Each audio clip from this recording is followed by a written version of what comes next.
Hi, everyone. It's Pastor Adam, and I wanted to come on today to encourage you to vote and to vote for Joe Biden. I am part of many clergy throughout the United States that have encouraged people to vote for Joe Biden. So if you haven't voted yet, please vote for Joe Biden. Please go to an official drop off box and put your ballot in there.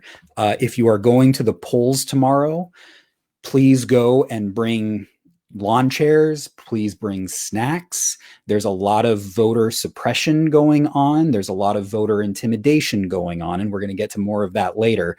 But please don't let people intimidate you and stop you from voting. That is one of the biggest reasons that we have to vote, is because there is a plan by the president, Trump, to intimidate people not to vote. That should galvanize us and encourage us to vote all the more. So please, if you haven't voted yet, please go vote and vote for Joe Biden. There are 4 reasons that I'm going to lay out why I have voted for Joe Biden and why I want you to vote for Joe Biden too. We need this to happen. I was going to say we desperately need this to happen, and it is desperate. This is for the, as Joe Biden says, this is for the soul of the nation. This is it. And there are 4 reasons. There are many reasons, but there are 4 that I'm going to bring before you. The economy, anti-fascism, anti-intimidation, anti-racism, and also science and Christian faith. That's 5. I got it wrong. 5 reasons that I want you to vote for Joe Biden. Here you go. Okay. The economy. Donald Trump says that he is responsible for the greatest economy the world has ever seen. He is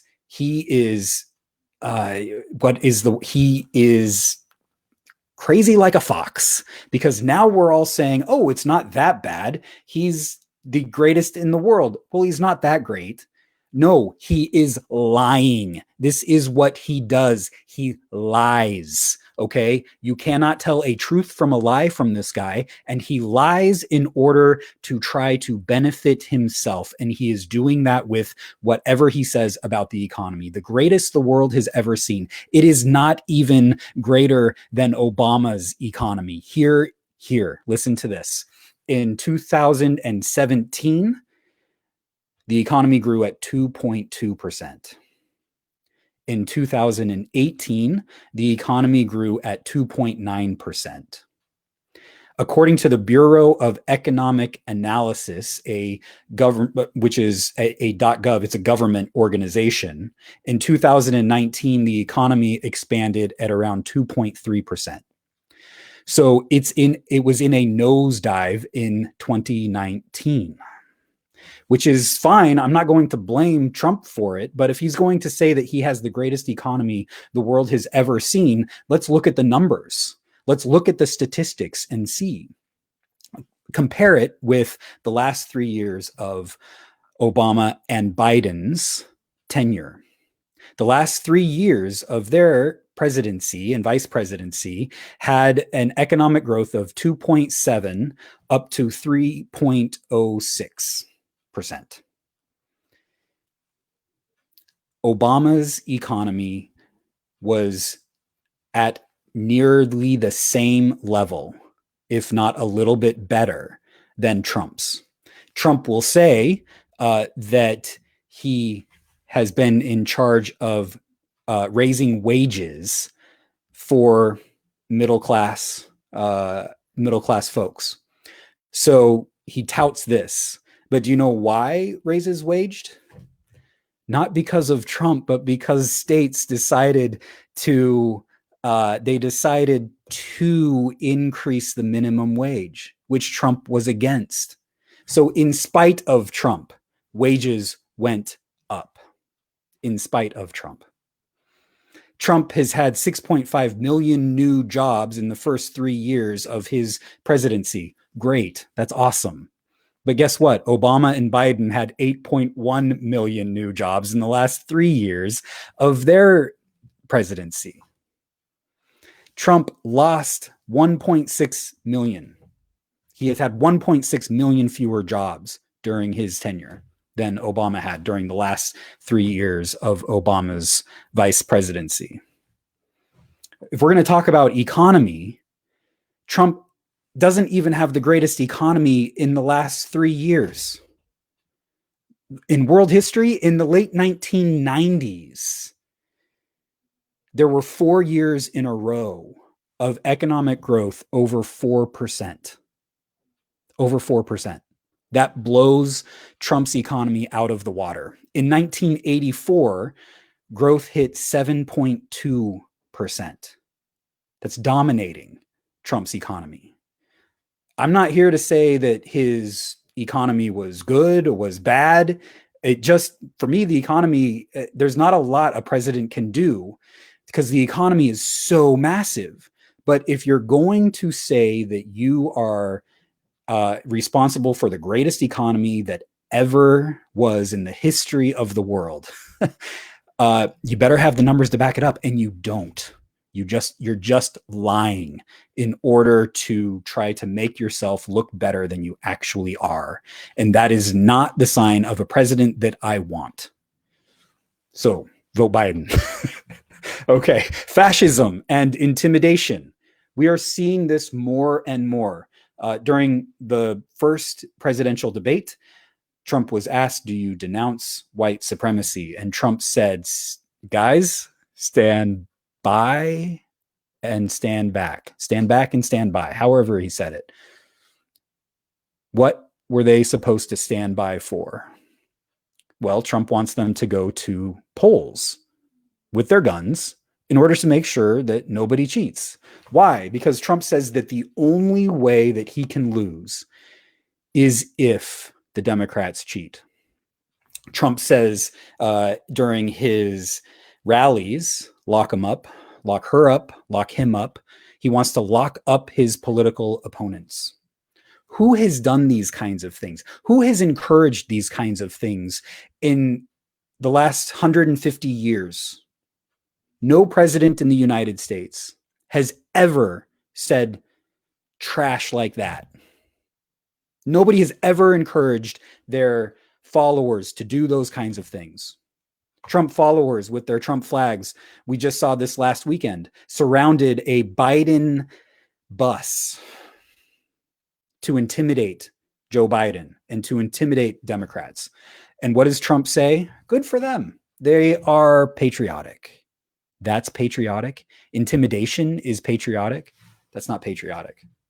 That's not American. That's anti-American. That's anti-patriotism. It's fascism. It is trying to intimidate people to not vote so that you win. And I am not here for that. And I hope you are not here for that either. So please vote for Joe Biden. Let's take a look at the third reason to vote for Joe Biden. Racism. When Trump and Mike Pence are asked about racism, they say, you're not racist. And you know what? You're probably not racist.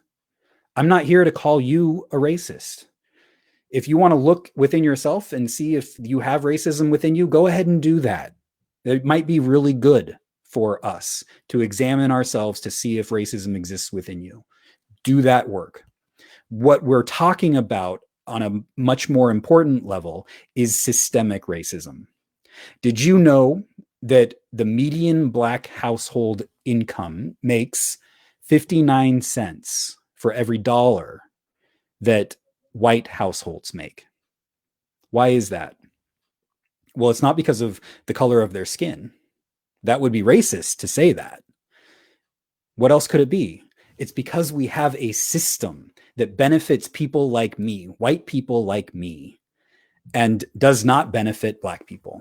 Here's one example. When my grandfather went into the military and fought during World War II, he came back and benefited from the GI Bill. He got free education, which helped him to get a really great job, a great house, and it helped my parents get really great jobs and a great house. And this led to me to benefit from the racist policy from the 1940s in the GI Bill. Why is it a racist policy? Because Black soldiers were excluded from the GI Bill.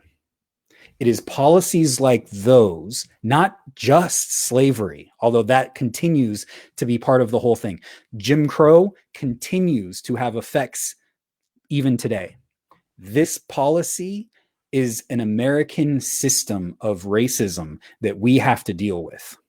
Trump and Pence deny that it exists.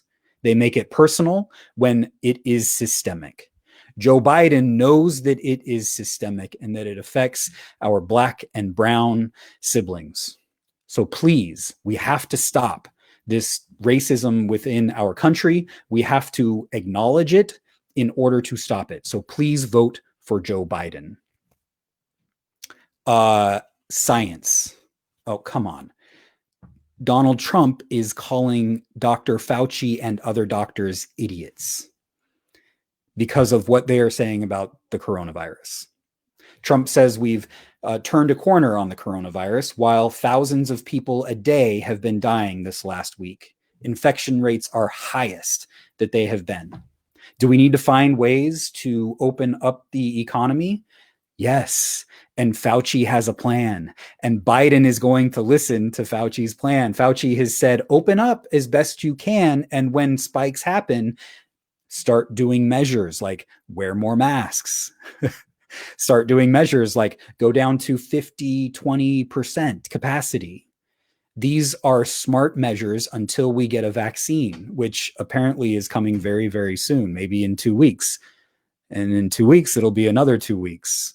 We're just getting played this whole time. Trump gets the coronavirus himself because of his laziness, because of the policies that he puts in. He spends time in the hospital. He gets the greatest care that anybody could get, the greatest care that our social programs can provide. And he doesn't want the rest of us to have those same social programs. He calls it socialism. Big, scary socialism. Stuff that he has benefited from. In fact, he says, if you want to feel really good, why don't you go get yourself some coronavirus? You'll end up feeling so much better, just like him. Please, for the sake of science, for the sake of your family, for the sake of yourself, please stop this madness and vote for Joe Biden. Finally, Christian faith. I'm a pastor. And I want to speak as a pastor. We are called as Christians to follow Jesus. To follow Jesus means to follow what Jesus says are the greatest commandments.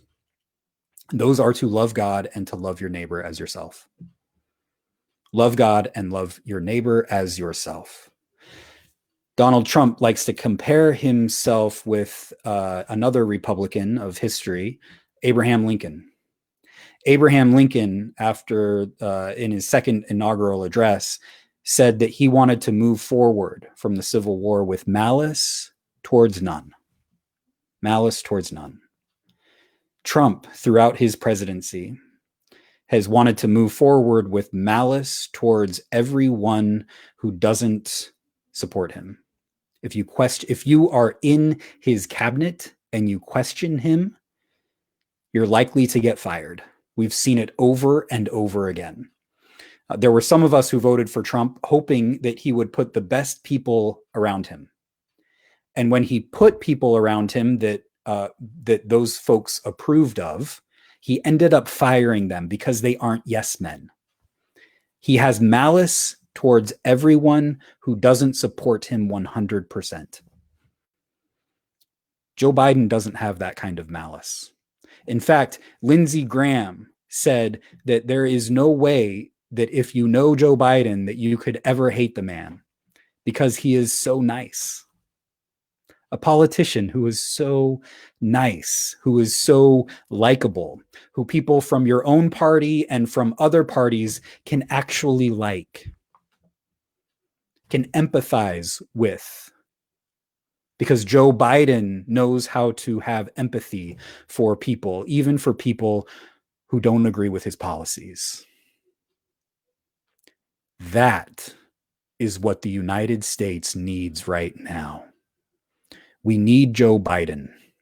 So if you haven't voted yet, please go to the polls.